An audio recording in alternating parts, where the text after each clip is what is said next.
Lockdown আনলকের সমস্যা তো দেখালাম, কিন্তু এই মুহূর্তে দাঁড়িয়ে রাজ্যে আরো একটা বড় সমস্যা কিন্তু মাথাচাড়া দেয় প্রত্যেক মুহূর্তেই। তা হলো টেট।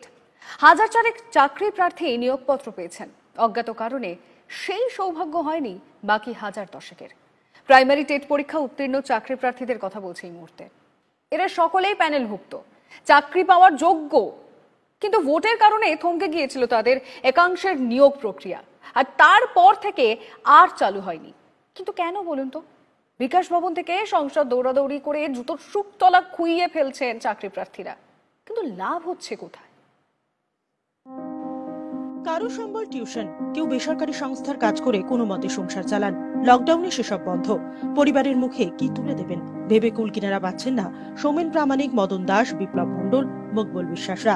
অথচ এমনটা হওয়ার কথা নয়। এরা প্রত্যেকেই প্রাইমারি টেট পরীক্ষার বেড়া ডিঙিয়েছেন, প্রশিক্ষণও শেষ, ইন্টারভিউ হয়েছে, তবুও অজ্ঞাত কোনো কারণে থমকে গেছে নিয়োগ। নদিয়ার সৌমেন সংসারের একমাত্র রোজগারে টিউশন করে দিন গুজরান। লকডাউনে তাতেও ভাটা। মদন দাস এখন বেকার, বেসরকারি সংস্থায় কাজ করতেন। শিক্ষক নিয়োগের প্যানেলে নাম উঠেছে শুনে ইস্তফা দেন। স্ত্রী সন্তান নিয়ে এখন ঘোর দুর্দিন। আমি ম্যাডাম একটা বেসরকারি একটা সেক্টরে কাজ করি ম্যাডাম। সেখান থেকে আমি সেখানেও কাজ হচ্ছে না সেরকমভাবে। খুব খারাপ পরিস্থিতি ম্যাডাম। অলরেডি ম্যাডাম বিবাহ হয়ে গেছে, বাচ্চা হয়েছে, তো আমাদের পরিস্থিতি ম্যাডাম খুব খারাপ। এখন ম্যাডাম আমি টিউশন করি, কিন্তু এখন এই করোনা পরিস্থিতির জন্য টিউশনটা বন্ধ, ফলে আর্থিক এবং মানসিক দিক দিয়ে খুবই খারাপ পরিস্থিতির মধ্যে রয়েছি। চাকরি কি আদৌ হবে? দুশ্চিন্তায় দু চোখের পাতা এক করতে পারছেন না বিপ্লব, মকবুলরা। এখনো সংঘর্ষ করছি সেই 14 সাল থেকে এখনো পর্যন্ত চাকরি সিলেক্টেড হওয়ার পরও সংঘর্ষ করছি আমরা। এখনো আমরা অন্ধকারে, যে কোনো অজানা কারণের জন্য এটা বন্ধ হলো। এটা করোনা সিচুয়েশনের কারণ হতে পারে না। ইলেকশনের মধ্যে, করোনার মধ্যেও ম্যাম নিয়োগ হয়েছে, কাউন্সিলিং হয়েছে আমাদের কিছু জনের। আমাদের কোন অজানা কারণে আমাদের কাউন্সিলিংয়ে পোস্টপোন করা হয়? কারণটা আমাদের কাছে এখনো অজানা। যে আমাদের বারবার বলা হয়েছে যে আপনাদের কাউন্সিলিং দ্রুত করানো হবে, কিন্তু সেই কারণটা কি কারণে যে আমাদের বন্ধ করে রাখে সেই কারণটা আমাদের কাছে এখনো ধোঁয়াশা হয়ে রয়েছে। অথচ এমনটা হওয়ার কথা ছিল না। এরা সকলেই 2014 সালে প্রাথমিক টেট পরীক্ষা পাশ করেন। তারপর সরকার জানায় যাদের টিচার্স ট্রেনিং নেই তাদের প্রশিক্ষণ সম্পূর্ণ করতে হবে। বিধানসভা ভোটের ঠিক আগে মুখ্যমন্ত্রী সকলকে নিয়োগের কথা ঘোষণা করেন।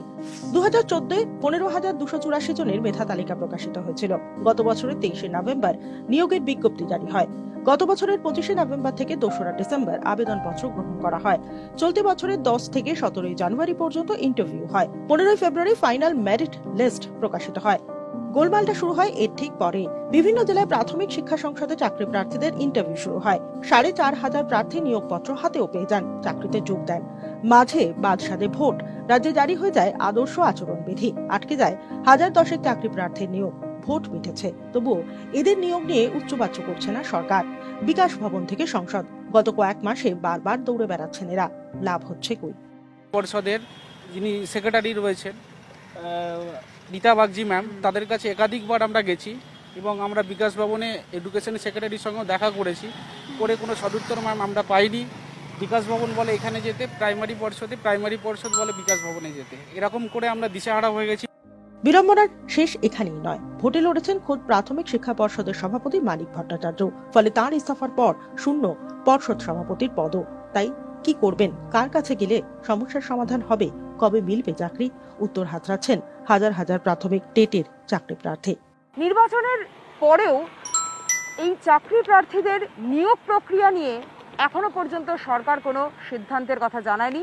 তাই প্রত্যেক দিন আশঙ্কায় দিন গুনছেন এই মানুষগুলো।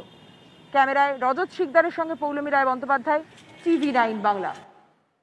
জট ঠিক কোন কোন জায়গায়, আমরা এই নিয়ে আলোচনা করব একটা ছোট ব্রেকের পর। আমাদের সঙ্গে থাকবেন আমাদের প্রতিনিধি এবং আমাদের সঙ্গে থাকবেন আপার টেট প্রাইমারি পরীক্ষার্থী। তাদের সঙ্গে কথা বলবো সরাসরি, কিন্তু একটা ব্রেকের পর। আপনারা কোথাও যাবেন না।